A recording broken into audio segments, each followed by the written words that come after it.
has a point.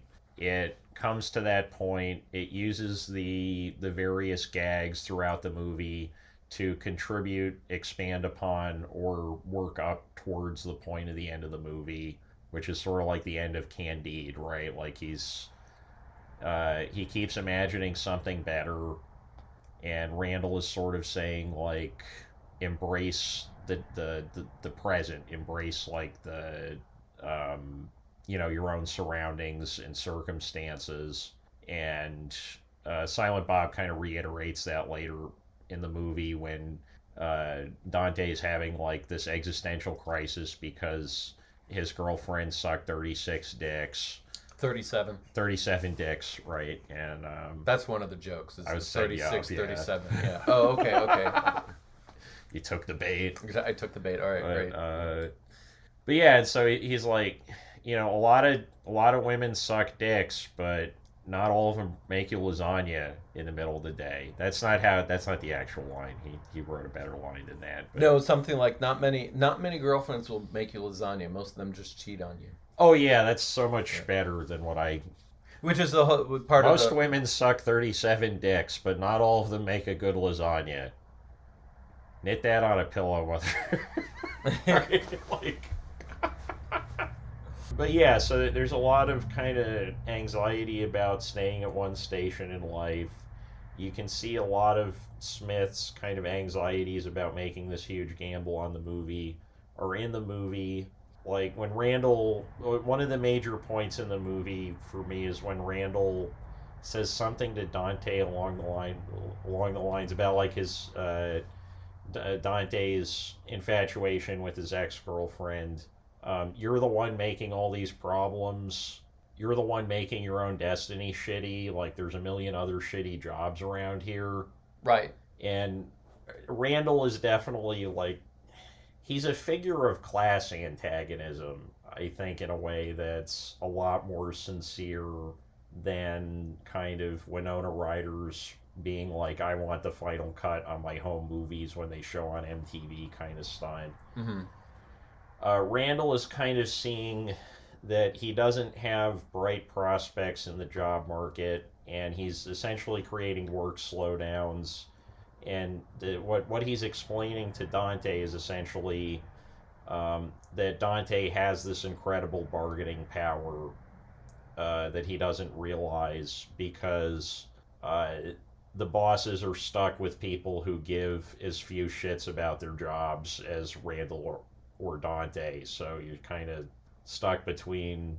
You can get away with more than you think you can, which is like kind of a neutered call to class warfare. And Wow, we then, took such different things out of it. I thought Randall was telling Dante, "Stop complaining about your shitty job. If you want something better than this, go do it."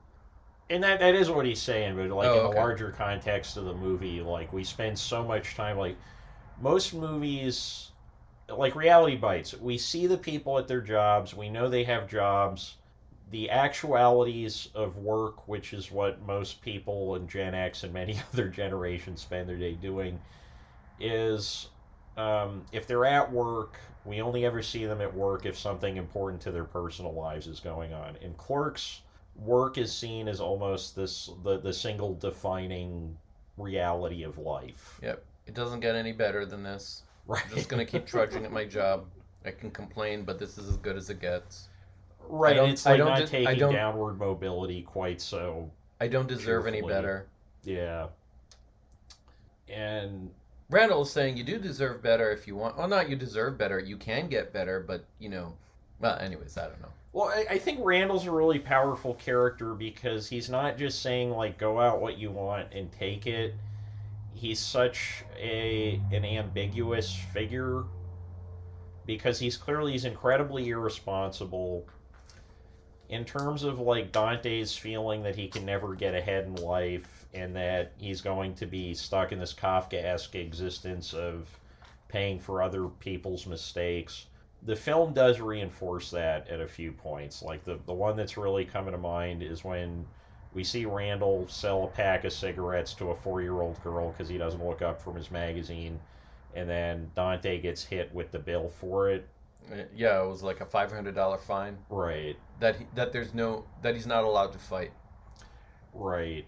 And Then when he tells Randall about this, and Randall says, "Oh, her," so he actually did know what was going on. right.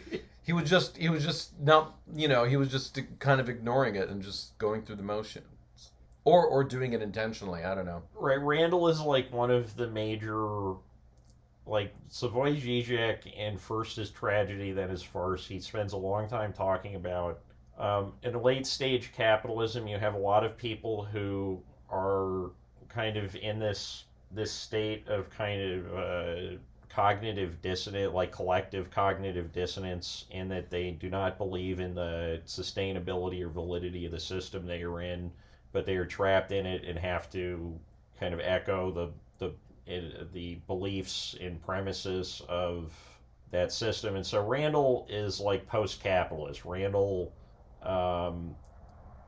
essentially sees everything as this big ride. There's sort of like he chooses to keep reality at a distance, um, and that's definitely like this sort of Zen rebellion against jobs and the kind of minutia of capitalism is definitely a frequent theme of like Gen X movies, I think.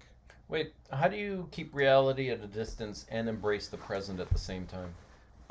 Well, so he does it so that basically he's not emotionally reacting to anything, right? Like Randall doesn't have a wide emotional range. Right. And so I think he's able to say like bleaker things or things that are less comfortable to kind of process, uh, because of the fact that he's not feeling emotionally. Like anytime that Dante gets a new piece of information, he's just sort of like, oh my god.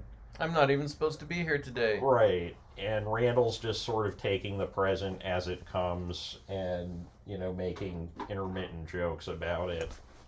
Okay. So, final conclusion: Clerks good, Reality Bites bad. Nothing has changed over the last 25 years.